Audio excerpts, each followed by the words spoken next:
Assalamualaikum warahmatullahi wabarakatuh. Selamat datang di PJJ Prakarya kelas 8 bab 1 pertemuan yang ke-1. Pada aspek pengolahan bahan pangan dari serealia, kacang-kacangan, dan umbi menjadi makanan dan minuman. Mata pelajaran Prakarya kelas 8 SMP. Untuk kali ini akan kita bahas tentang pengertian, jenis, dan manfaat bahan pangan dari serealia, kacang-kacangan, dan umbi. Mari kita ikuti.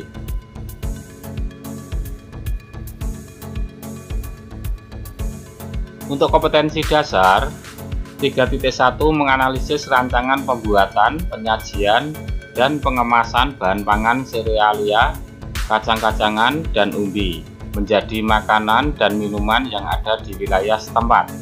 KD 4.1 mengolah bahan pangan serealia, kacang-kacangan, dan umbi yang ada di wilayah setempat menjadi makanan dan minuman sesuai rancangan. Untuk pertemuan kali ini, tujuan pembelajaran. Setelah pembelajaran diharapkan peserta didik dapat menjelaskan 1. Pengertian serealia, kacang-kacangan, dan umbi. 2. Jenis serealia, kacang-kacangan, dan umbi. Serta yang ketiga, manfaat serealia, kacang-kacangan, dan umbi. Silakan anak-anak dibuka untuk buku paketnya, buku prakarya, bab 4.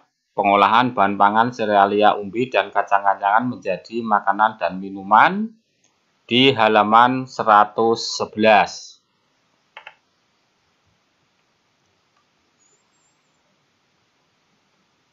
Untuk peta materi, pengolahan bahan pangan serealia, kacang-kacangan, dan umbi menjadi makanan atau minuman.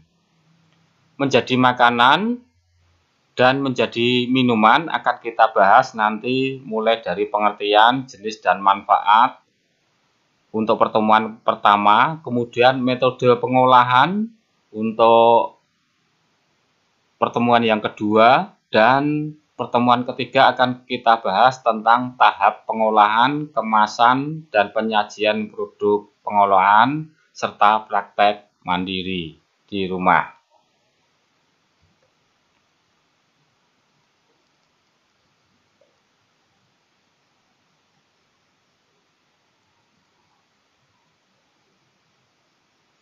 Pengolahan bahan pangan.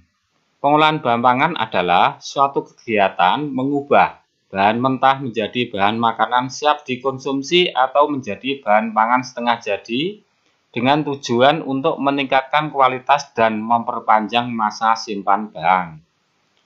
Pangan olahan adalah makanan dan atau minuman hasil proses dengan cara metode tertentu, menggunakan atau tanpa menggunakan bahan tambahan pangan. Sedangkan jenis pangan olahan ada 2, yaitu siap konsumsi dan yang kedua pangan olahan setengah jadi atau produk pangan primer. Konsep tentang serealia adalah jenis tumbuhan gulungan tanaman padi-padian, rumput-rumputan, gramine yang dibudidayakan untuk menghasilkan bulir-bulir berisi biji-bijian sebagai sumber karbohidrat atau pati. Sedangkan kacang-kacangan famile Fabaceae adalah biji berukuran lebih besar dibandingkan serealia yang digunakan untuk bahan pangan manusia dan hewan ternak.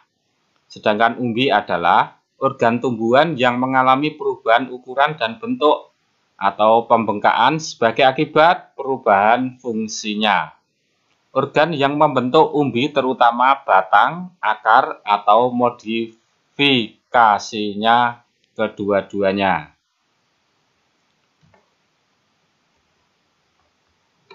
Jenis dan manfaat tanaman serealia. A. Beras mengandung karbohidrat yang kaya akan zat gula atau glukosa.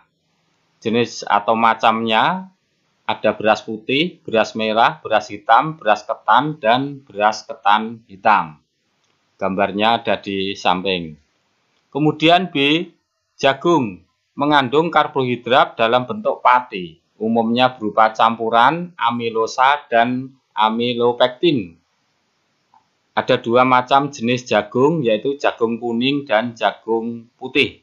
Bahkan sekarang sudah ada penemuan baru untuk jagung ungu. Manfaat dari jagung: 1. Batang dan daun muda sebagai pakan ternak.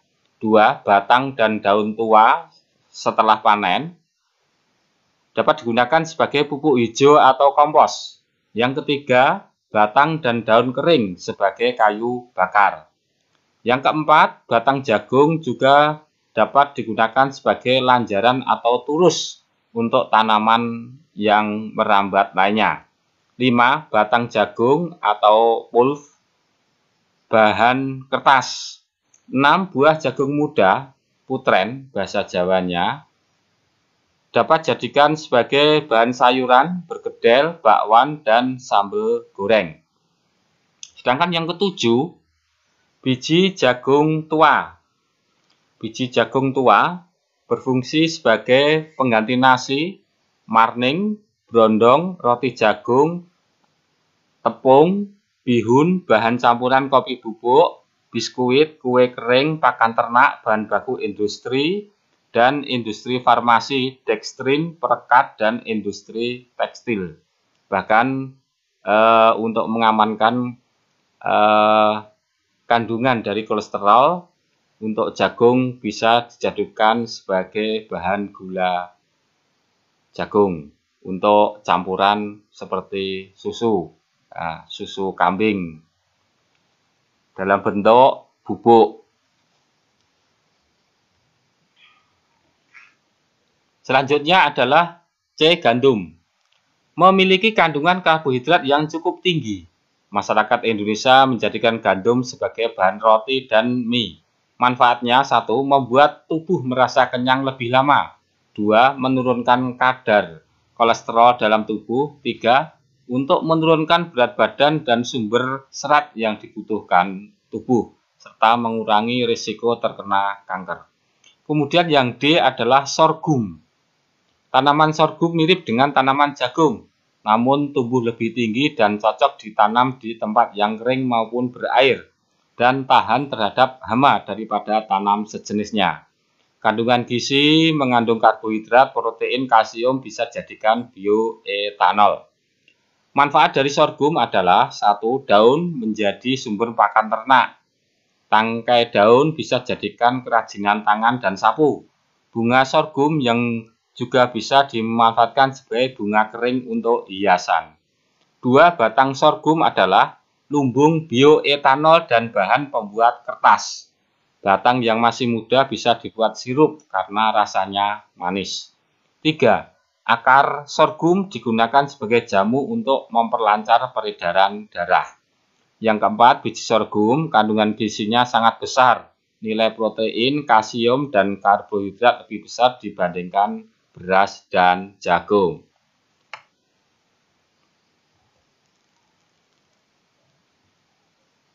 Sekarang jenis dan manfaat kacang-kacangan. A. Kacang tanah. Bermanfaat: 1. Menjaga kadar gula darah tetap stabil. 2. Menjaga sirkulasi aliran darah otak. 3. Sumber antioksidan dan mencegah kanker, jantung, dan kolesterol tinggi. Untuk yang B, kacang hijau. Mengandung kalsium, fosfor, zat besi, vitamin B kompleks yang berkhasiat sebagai obat beri-beri, demam nifas, pelancar air seni. Mengandung zat besi yang tinggi sehingga dapat bermanfaat bagi penderita kurang darah atau anemia. Kandungan serat dalam kacang hijau mampu menyerap lemak sehingga tidak menjadikan sumbatan dalam pembuluh darah yang menjadi penyebab penyakit jantung dan stroke.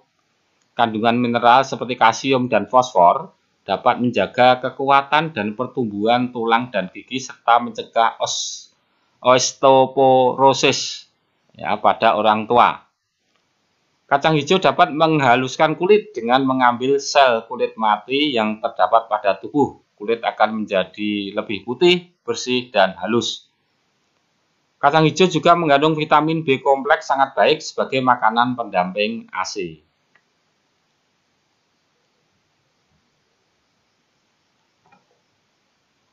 C. Kedelai, Glycine max al. Termasuk tanaman semusim, tergolong familia Fabaceae. Buah berbentuk polong dan diperbanyak dengan biji. Kacang kedelai memiliki kandungan nutrisi, yaitu 1.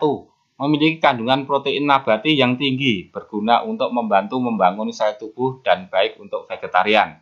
2. Mengandung vitamin B1, B2, B6, dan provitamin A, kalium, magnesium, selenium, fosfor, karbohidrat, protein, dan asam omega 3. Sumber lemak sangat baik untuk susu bayi karena kandungan gizinya lengkap. 3. Mengandung lemak yang rendah agar lebih mudah dicerna oleh usus. 4. Mengandung minyak tumbuh-tumbuhan non-kolesterol dengan kualitas tinggi yang bermanfaat menjaga kesehatan tubuh. Yang kelima, mengandung lecithin yang bermanfaat untuk menjaga kolesterol tubuh, metabolisme tubuh, dan membantu metabolisme lemak yang tersendat di hati, sehingga dapat melindungi organ hati. 6. Dapat mencegah anemia dan berguna untuk menjaga dan meningkatkan kemampuan mengingat dan berpikir. Bermanfaat juga untuk mencegah pengeroposan tulang atau osteoporosis.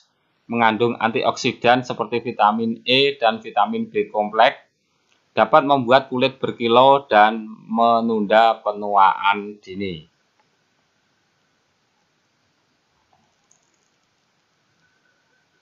Sekarang umbi. Silahkan diamati gambar ini anak-anak ya. Untuk macam-macam umbi banyak sekali, mulai dari di bawah ini di gambar ini saya tunjukkan dengan kursor saya ya. Dari sini adalah ganyong ya. Kemudian gadung ya. Kemudian ada gembili ya. Ada talas ya. Talas ada talas kimpul dan talas darat dan talas air ya.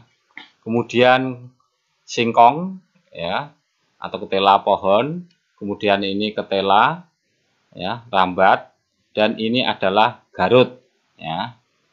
Beberapa jenis umbi ini memang sudah banyak yang langka ya. Itu untuk jenis umbi seperti ganyong ya. Kemudian ada lagi suwak, garut, itu sudah mulai langka di sekitar kita.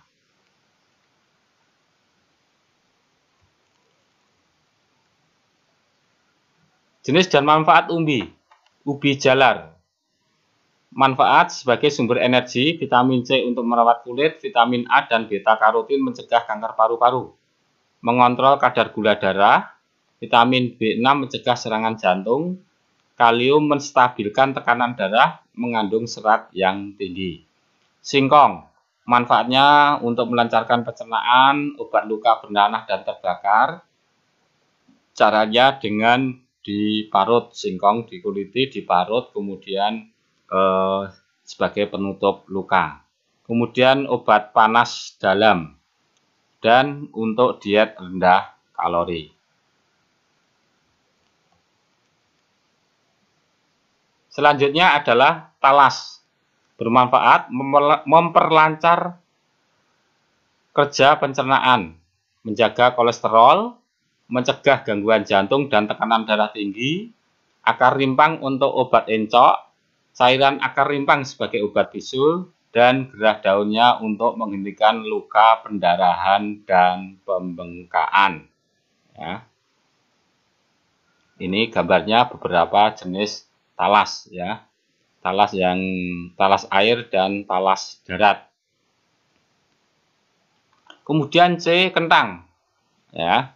Untuk kentang bermanfaat memelihara ya, memelihara keseimbangan sistem pencernaan, melawan penyakit jantung, gangguan saraf, tumor, dan dapat membantu mengurangi risiko kanker rahim dan prostat.